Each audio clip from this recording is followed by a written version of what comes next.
ওর বাহানা যৌবন ফুরায়া যাবে, যৌবনে লাগিবে ভাতি। ওই যে দেখো ডাকিতেছে তোমার কবরের মাটি। ওই যে দেখো ডাকিতেছে তোমার কবরের মাটি। ভাইরে সন্ধ্যার আগে যেদিন ডুবিবে বেলা, এক মুহূর্তে শেষ হইবে তোমার রঙ্গেরি মেলা। ওরে সন্ধ্যার আগে যেদিন ডুবিবে বেলা, এক মুহূর্তে শেষ হইবে তোমার রঙ্গেরি মেলা। তুমি কারে মারো জোরে ধরে, তার মাথায় ভাঙিবা লাঠি। ভাইরে কারে মারো জোরে ধরে, তার মাথায় ভাঙিবা লাঠি। ওই যে দেখো ডাকিতেছে তোমার কবরের মাটি। ওই যে দেখো ডাকিতেছে তোমার কবরের মাটি। বাইরে ঘুইরা মর তুমি এই মায়ারি পিছে, এত আশা ভালোবাসা সবই যে মিছে। তুমি জানি এই আইসা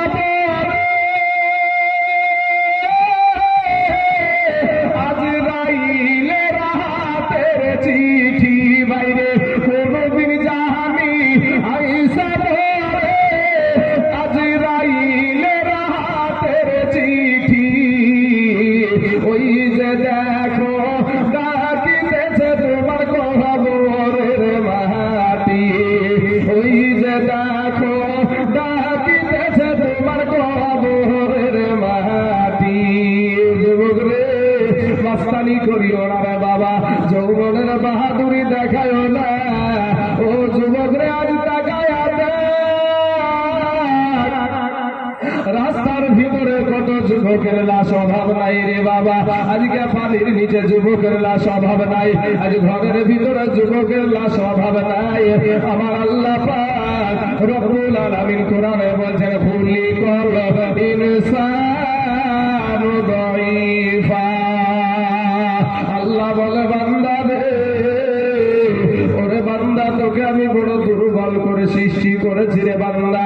বান্দা রে, ওরে বান্দা তোকে আমি দুর্বল করে সৃষ্টি করেছি। কিন্তু বান্দা রে, তুই দুর্বল হবার কারণে আমি আল্লাহর মায়াটাও তোর উপরে বেশি। জোরে বলেন সুবহানাল্লাহ। এ বাবাজি, এ যুবক ভাইরা, আল্লাহর একটা নিম্ন মানের একটা সৃষ্টি পিঁপড়া। পিঁপড়া চিনেন না বাবা?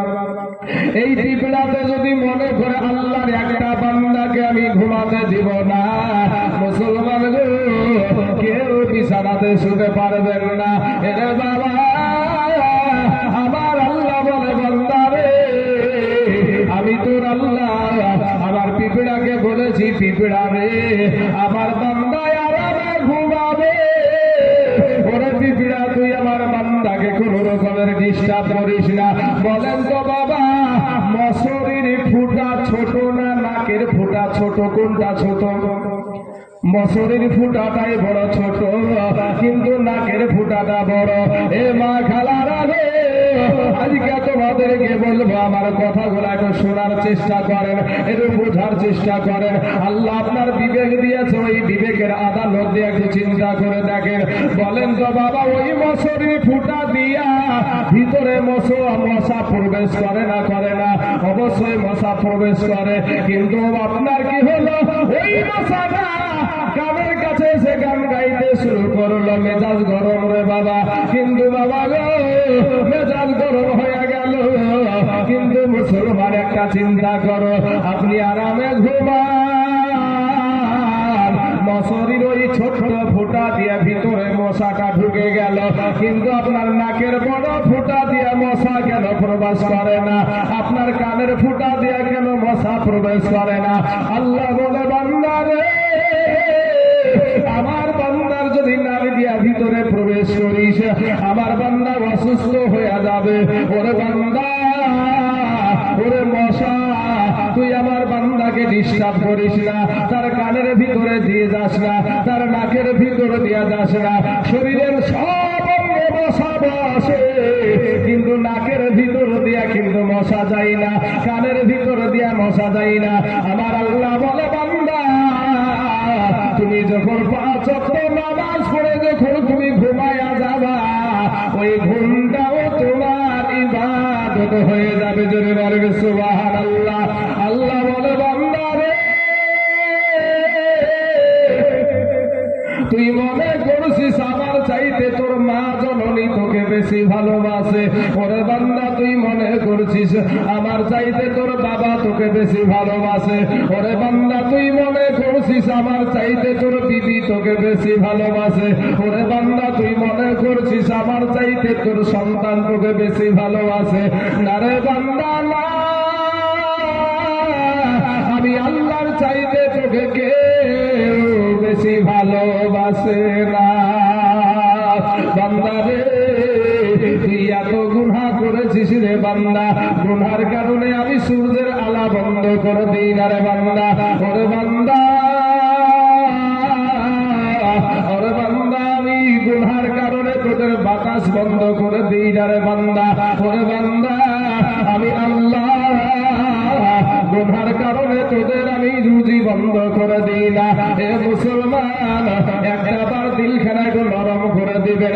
আমাদের আদি পিতা হযরত আদম আলাইহিস সালাম, এটা অনিচ্ছাকৃত ভুলের কারণে, নবীরা কোনোদিন ভুল করে না বাবা, নবীদের কোনো ভুল ছিল না বাবা, এটা সুন্নিয়াতের আকীদা না। এ মুসলমান, নবী আদম নবীর বাবা অনিচ্ছাকৃত ভুল, ইচ্ছাকৃত ভুল নাই রে বাবা।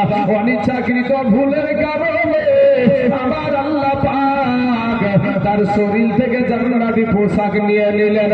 কিন্তু মুসলমান যুবক রে, মাস্তান ভাই, আজকে তোমার নামাজ নসিহত ভালো লাগে না, আজকে তোমার মসজিদ ভালো লাগে না, মসজিদ মৌলভী সাহেবের ইমাম সাহেবের সহবত তোমার ভালো লাগে না, উলিয়া উলিয়াদের সহবত তোমার ভালো লাগে না। এরে যুবক, তুমি এত গুনাহ করো, এত গুনাহ করো, কোনদিন আমার আল্লাহ তোমার শরীরের পোশাক খুলে তোমাকে বেইজ্জতি করে না। কারণটা কি? কারণটা এর জন্য তোমার বাহাদুরি করার কোনো বিষয় না, এর জন্য তোমার কোনো বাহাদুরি করার বিষয় হয় না। তাই রে, আমরা হইলাম শ্রেষ্ঠ নবীর উম্মত, আমরা হইলাম আখিরি জামানার নবী। ওই নবীর উম্মত হওয়ার কারণে আমার আল্লাহ তোমাকে ছাড় দিয়েছে। জোরে বলেন সুবহানাল্লাহ।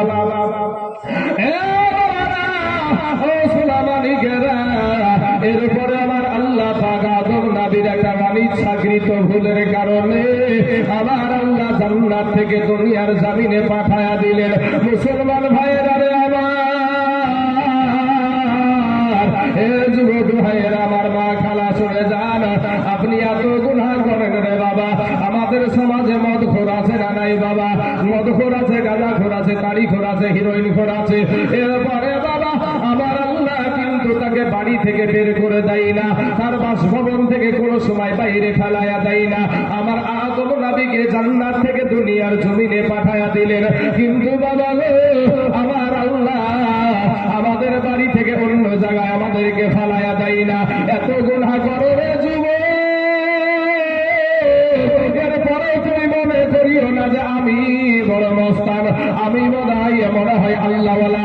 না রে ভাই, না, আমরা হইলাম নূর নবীর উম্মত, আমরা হইলাম আখিরি জামানার নবী। যেই নবীর কারণে আমার আল্লাহ আসমান সৃষ্টি করেছে, যেই নবীর কারণে আল্লাহ জমিন সৃষ্টি করেছে, যেই নবীর কারণে আল্লাহ আপনাকে সৃষ্টি করেছে, ওই নবীর কারণে আপনাকে আল্লাহ ছাড় দিয়েছে। জোরে বলেন সুবহানাল্লাহ।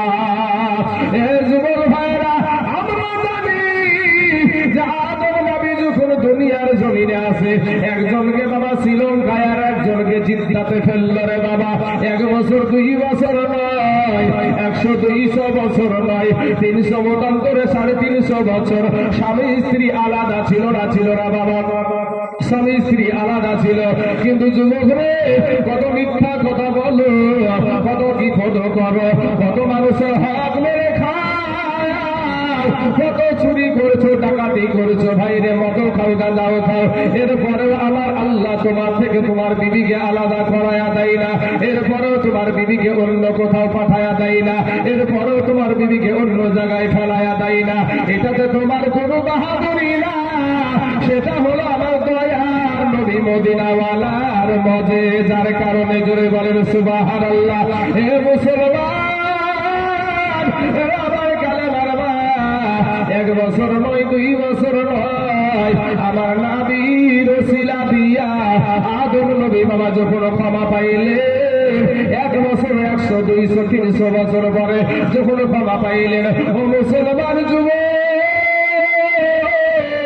আমরা শেষ নবীর উম্মত, আমরা বাবারে ও সোনা মানিকের আমরা শ্রেষ্ঠ নবীর উম্মত, নবীদেরও নবী আমাদেরও নবী, আসমানের নবী, আসমানের নবী, জমিনের নবী, পাহাড়ের নবী, গাছপালা তরুলতা বৃক্ষদের নবী, মহিলাদের নবী, সেই নূর নবীর উম্মত হওয়ার কারণে আপনি একটা ভুল কাজ করে ফেলেছেন, আপনি একটা শুধু ঘুষ খেয়েছেন, আপনি ভালো রকম ভুল কাজ করেছেন, কবিরা গুনাহ করে ফেলেছেন।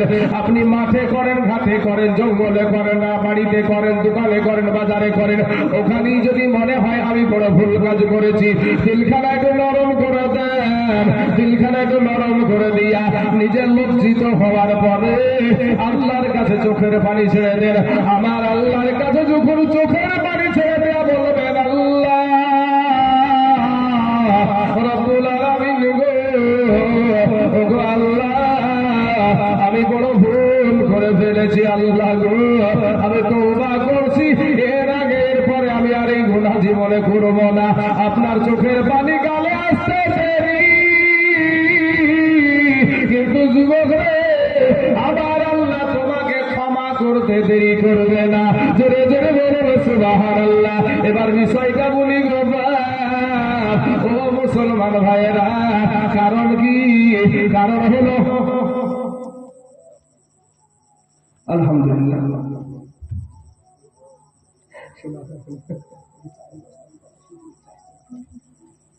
বাবাজি আমার সোনা মানিকের আমার ভাই জানলাম, দেখো একজন যুবক ভাই আমাকে খুশি হয়ে 300 খান টাকা দিয়েছে। ভাইজানকে আল্লাহ হিফাজত করুক, আল্লাহ যেন তাকে 5 ওয়াক্ত নামাজ পড়ার তৌফিক দান করে, সবাই বলেন আমিন। বাবাজি সোনা আমার যুবক ভাইরা, আপনাদেরকে একটা কথা বলি বাবা, ও আব্বা জানেন আমার মা খালারা গো, এই দুনিয়াটা কিচ্ছু না ভাই, এই দুনিয়াটা কিচ্ছু না। আমি অসুস্থ অবস্থায় হয়তো আমার পুরো টেম্পার হয়তো দিতে পারছি না, গলা শুকিয়ে গেছে, গলাতে কথা বলতে হলে গলাটা রসের দরকার হয়, নাহলে শুধু কাশিয়ে পড়ে, তাই না? তো ওইটাকে মেজারমেন্ট করে আমাকে কথাগুলো বলতে হতে পারে, এই হচ্ছে বিষয়। আপনারা দুঃখ নিয়েন না, বাবা কষ্ট নিয়েন না। সোনা মানিকের আমার ভাই জানেরা, আমার আল্লাহ পাক বড় ভালোবাসে আপনাকে আমাকে, আপনার মায়ের চাইতে আপনার বাবার চাইতে কোটি কোটি কোটি গুণে আমার আল্লাহ পাক আপনাকে আমাকে বেশি ভালোবাসে। জরুর বলেন সুবহানাল্লাহ। বাবাজি আমার হাজরাত বলেছে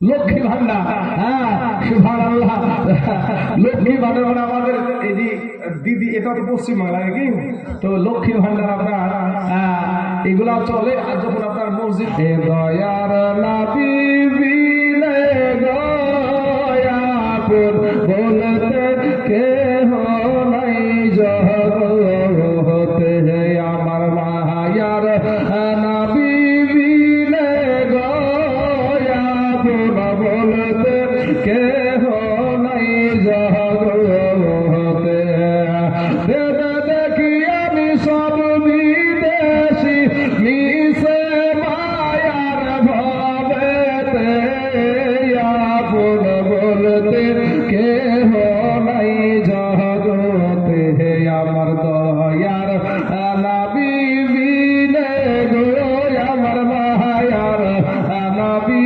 বিনে গো, আপন বলতে কে নাই জগতে।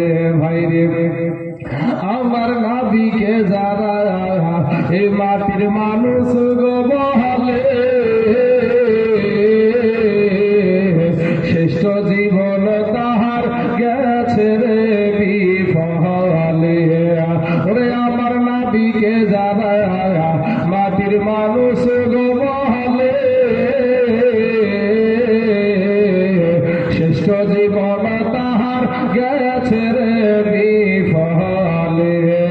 ওরে যাবি আমার পশুর দলে আসতে হবে ফিরিয়া আপন বলতে কেহ নাই জগতে আমার দয়ার নবী বিনে গো আপন বলতে কেহ নাই জগতে।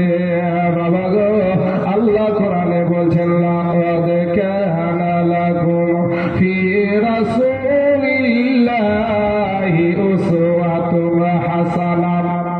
আমার আল্লাহ পাক কোরআনে বলছেন যে সমগ্র জাহানের জন্য উত্তম আদর্শ দেওয়া হয়েছে আপনার আমার নবীর ভেতরে। জোরে বলেন একবার সুবহানাল্লাহ। বাবাজি, নবীর আদর্শ যার ভিতরে নাই সে সুন্নি হোক আর ওয়াহাবি হোক আর দেওবন্দি হোক আর ফারাজি হোক আর লামাদাবি হোক, যত ভূতবন্দি ছাপড়াবন্দি যা কিছু আছে, কাদিয়ানি বলেন শিয়া বলেন যা কিছু হোক না কেন, যাদের ভিতরে আমার নবীজির আদর্শ নাই, নবীর সুন্নাতের মালাটা নাই, সে কোনোদিন মুমিন হতে পারবে না। যদি বলেন সুবহানাল্লাহ। আমার ভাই জানেরা, আমি ভাত খাবেন তাতে নবীজির আদর্শ আছে। একটা জিনিস মনে রাখেন ভাই, এ যুবকেরা, আমি আপনাদেরকে যুবকদেরকে লক্ষ্য করে কয়েকটা কথা আমি আলোচনা করব। ভাই যুবক, তোমরা একটু মনটাকে নরম করে দিয়া একটু কান লাগিয়ে শুনবা কথাগুলা। কারণ কেন বলছি, আজ বলেন তো বাবা, আপনার এই যে তালিবুল ইলমটা এখানে পাঞ্জাবি পরা ছেলেটা বসে আছে, এই বয়সের ছেলে আপনাদের গুরুস্থানে আছে না নাই? আছে। আমাদের মতন বয়সের ছেলে আপনাদের গুরুস্থানে আছে না নাই? আপনাদের বয়সের এই সাদা দাড়িওয়ালা মানুষ আপনাদের গুরুস্থানে আছে না নাই?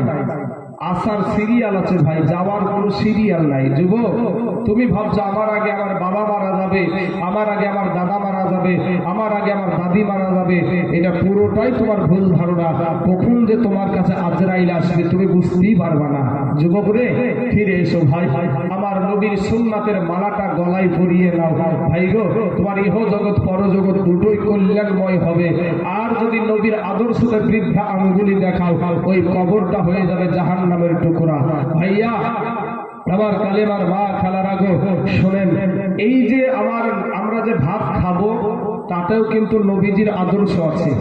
আজ থেকে 1400 বছর আগে আমার নবীজি বলেছিল যে দিনে তোমরা 5 বার 5 ওয়াক্ত নামাজ পড়ো, নাকি?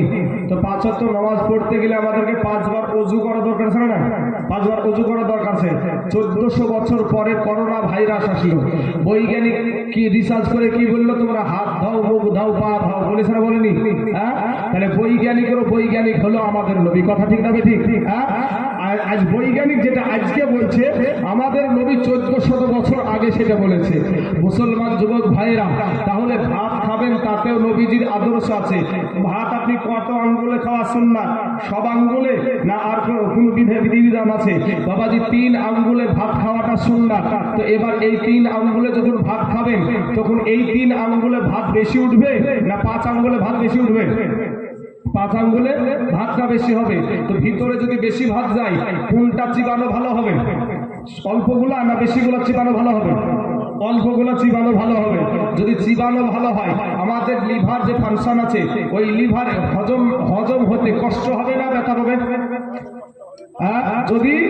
যদি অল্প খাবার যায় বা ভালো চিবানো খাবার যায় তাহলে লিভারের কোনো সমস্যা হবে না। অতএব বাবাজি তাহলে বোঝা যায় নবী আমার কত বৈজ্ঞানিকের বৈজ্ঞানিক বাবাজি। এবার দেখেন, আজ আপনি ভাত খাবেন তাতে নবীজির আদর্শ আছে, আপনি পেশাবে যাবেন তাতে নবীজির আদর্শ আছে, আপনি আপনার বাবা মায়ের সাথে কেমন ব্যবহার করবেন তাতে নবীজির আদর্শ আছে, আপনি দেশের ইমাম সাহেবের সঙ্গে কেমন ব্যবহার দেখাবেন তাতে নবীজির আদর্শ আছে। আবার ইমামের ঘরে বিড়ি টানাও যায় নাকি? ইমামের ঘরে বিড়ি টানা যায় নাকি? হ্যাঁ মুসলমান বাবাজি আমার ভাই জানেরা, আল্লাহ পাক সবাইকে হেদায়াত দান করুক, সবাই বলেন আমিন। আমার গালি দেওয়া উদ্দেশ্য না বাবা, আমি কাউকে গালি দেওয়াটা আমার নবীর আদর্শ না, গালি দেওয়াটা নবীর আদর্শ না। যদি ইমাম সাহেবকে কোনো জায়গা থেকে রাস্তাতে আসতে দেখতে পান তাহলে ইমামকে দেখে আপনার কাজ কি? ইমামের সম্মানে আপনাকে দাঁড়িয়ে যেতে হবে। অনেকে বাবাজি ইমামকে দেখে বেশি করে বিড়ি টানে, ইমামকে থেকে বেশি করে বিড়ি টানে। ইমাম হলো দেশের বাদশাহ, কথা ঠিক না বেঠিক? ইমাম হলো পথ প্রদর্শক, পথ দেখানেওয়ালা। তাহলে ইমামের সাথে কেমন ব্যবহার দেখাবেন তাতে আমার নবীজির আদর্শ আছে। আপনি দেশের মোড়ল হয়ে কেমন করে দেশ পরিচালনা করবেন তাতে নবীজির আদর্শ আছে। এ ব্রাদার ইসলাম, ছোট বাচ্চাদের সাথে কেমন ব্যবহার করবেন তাতে নবীজির আদর্শ আছে। এতিম বাচ্চাদের সাথে কেমন ব্যবহার করবেন তাতে নবীজির আদর্শ আছে। আলেম উলামাদের সাথে কেমন ব্যবহার করবেন তাতে নবীজির আদর্শ আছে। আপনি কেমন পোশাক পরবেন তাতে নবীজির আদর্শ আছে। এমনকি চুল কাটাতে নবীজির আদর্শ আছে। জোরে বলেন সুবহানাল্লাহ। সুন্নতি চুল কাটা আছে ভাই, সুন্নতি চুল কাটা আছে। কেমন বাবাজি? কিন্তু ওই সুন্নতি চুল কাটাতে বৃদ্ধা আঙ্গুলি দেখায়া আপনার ঘরের সন্তান, আমার ঘরের সন্তান সেলুনে যায়, যাওয়ার সেলুন বুঝলেন তো, চুল কাটা নাপিত, ওই ঘরে যাচ্ছে, যাওয়ার পরে সেলুনওয়ালা ভাই ওকে বলছে, চুল যে কাটছে তাকে বলছে, ভাই আমাকে বান্দর কাট দেন না হলে হুলবান কাট দেন। মাথার ভিতর ভাই টিকটিকিও বানায় এখন, মাথার ভিতর এখন আমাদের সন্তানেরা টিকটিকিও বানাচ্ছে। আল্লাহ দেওয়া রং পছন্দ হয় না, দেখবেন কুত্তার লেজের মতন রং করে রাস্তায় ঢং করে ঘুরে মোটরসাইকেল নিয়ে মনে করে নিজেকে খুব হ্যামশ্যাম খায়। বাবাজি কবরে যায় দেখো কত বাঁশের লাঠি রেডি ভাই, যুবক ফিরে এসো, এখনো সময় আছে। আরে ভাই তোমার নবীর আদর্শতে কোনো ভুল নাই। ওয়া ইন্নাকা লা আলা খুলুকিন আযীম। আবার আল্লাহ পাক নবীজির আখলাক সম্পর্কে আল্লাহ পাক বলছেন ওয়া ইন্নাকা লা আলা খুলুকিন আযীম, যে আখলাকের ভিতরে, যে চরিত্রের ভিতরে কোনো ভুল নাই, কোনো গুনাহ নাই। নবীর আগেও কোনো গুনাহ ছিল না, পরেও কোনো গুনাহ ছিল না। আর যাদের বাবাজি যারা সব সময় বেশ্যা মহিলাদের সাথে উঠা বসা করে, কোন নায়ক একটা কেমন করে চুল কেটেছে ওটাকে তুমি আদর্শ বানায় আমাদের সন্তানেরা, কথা ঠিক না বেঠিক? হ্যাঁ, আমাদের মা খালারা কোন নায়িকা কেমন ড্রেস করেছে, কখন কোন শাড়ি বেরোচ্ছে, কখন কি কোন লেহাঙ্গা না কি বেরোচ্ছে, অত নাম আমি জানি না বাবাজি, ওদের ভিতরে মেলা রকমের নাম আছে। কোন সময় পাখি জামা, কত রকমের জামা যে বেরোচ্ছে, কোন নায়িকা কেমন ই করছে, মানে কোন ড্রেস পরছে, এই দেশের দিকে মহিলারা থাকে বাবাজি। আর পুরুষেরা কোন নায়ক কেমন ড্রেস পরেছে, ফাটা বা টাকা দিয়ে ফাটা প্যান্ট কিনে, দেখবেন এগুলো ফাটা ফাটা থাকে, কাটা কাটা থাকে না, টাকা দিয়ে ছিঁড়া প্যান্ট কিনে। তো এটা স্টাইল, এখনকার জামানার স্টাইল। কাকে দেখায়? ও যেরকম এক মঘা, ওর মতন মঘিগুলাই পাগল হয়, তাছাড়া ভালো মহিলা ওর মতন ছেলেকে পাত্তা দেবে না কোনো সময়। যুবক রে, মাস্তানি করিও না ভাই, যৌবনের বাহাদুরি দেখায় না। কবে জানি তোমার দুনিয়া থেকে কবরে চলে যেতে হবে ভাই জান। আজকে তুমি যৌবনের বাহাদুরি দেখাচ্ছ, যাদের দাড়িগুলা পাকা হয়ে গেছে, সাদা হয়ে গেছে, ওই চাচাকে ওই দাদাকে বলবা, দাদা তোমার যৌবনের অবস্থা কি? ওই দাদা তখন বলে দেবে আমার যৌবনের অবস্থা কি, কি আছে না আছে। বাবা যে আমার সোনা মানিকরা, তাই কবে